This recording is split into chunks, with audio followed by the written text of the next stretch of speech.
Assalamualaikum warahmatullahi wabarakatuh.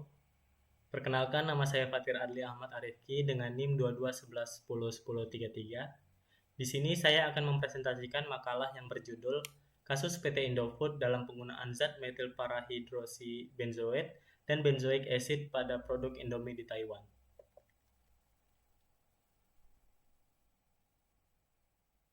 Yang pertama adalah latar belakang.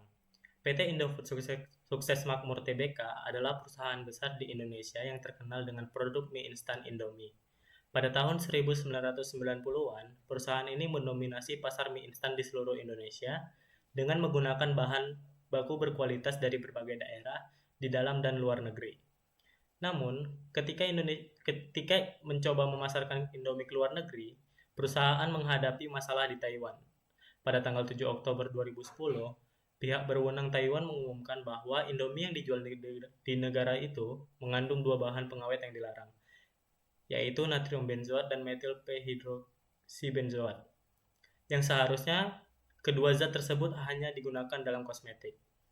Akibatnya, seluruh produk mie instan Indomie ditarik dari pasar Taiwan. Kemudian, terdapat beberapa rumusan masalah. Yang pertama, apakah PT Indofood menggunakan etika dalam menjalankan bisnisnya? Yang kedua, jika PT Indofood tidak menggunakan etika bisnis, apakah bentuk pelanggarannya, faktor penyebabnya, dan bagaimana cara mengatasinya? Yang ketiga, bagaimana PT Indofood mengatasi kasus yang terjadi di Taiwan dalam penggunaan zat metil parahidroksibenzoat dan benzoic acid di dalam produk Indomie?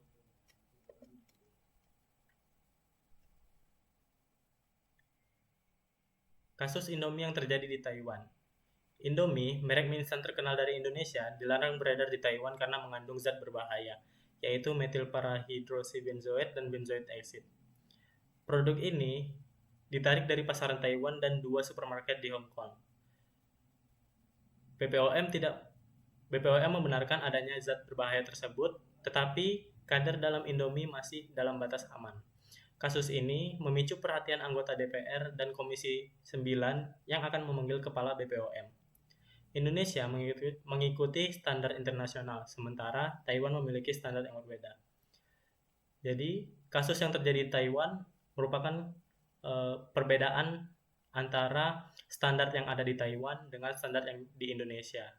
Sehingga pihak di negara Taiwan menarik seluruh produk Indomie dari pasaran Taiwan.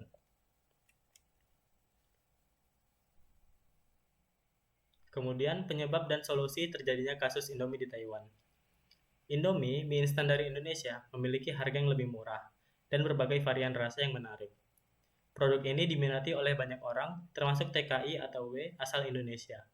Namun, mie instan asal Taiwan memiliki harga yang lebih tinggi dan kurang diminati. Pihak perindustrian Taiwan menyatakan bahwa Indomie tidak layak dikonsumsi karena mengandung bahan kimia berbahaya. Tetapi, pihak PT Indofood membantah klaim tersebut dan menyatakan bahwa Indomie telah lolos uji laboratorium dan aman untuk dikonsumsi. Kasus ini menunjukkan adanya persaingan bisnis yang melanggar etika. Pelanggaran etika bisnis ini melibatkan Undang-Undang Perlindungan Konsumen dan solusinya termasuk sanksi pidana dan pemulihan kerugian konsumen. Jadi, kasus yang terjadi di Taiwan merupakan persaingan bisnis antara mie instan dari Indonesia dengan mie instan yang di Taiwan. Mie instan di Indonesia lebih murah dibandingkan dengan mie instan yang di Taiwan, sehingga pihak dari negara Taiwan mengklaim bahwa produk Indomie mengandung zat berbahaya dan itu bisa menyebabkan penyakit.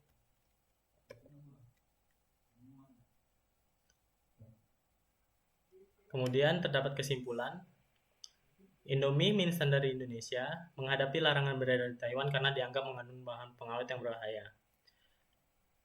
Terus, hal ini menarik perhatian anggota DPR dan BPOM untuk menyelidiki keamanan produk Indomie. Namun, Indofood sebagai produsen Indomie membantah klaim tersebut dan menyatakan bahwa produk mereka telah melewati uji laboratorium dengan hasil yang memenuhi standar. Pernyataan ini juga didukung oleh BPOM. Indofood menghadapi persaingan bisnis yang ketat di Taiwan, terutama dari mie instan lokal yang memiliki harga lebih tinggi. Ada dugaan persaingan bisnis yang tidak fair, di mana produk Indomie dianggap berbahaya tanpa bukti yang kuat.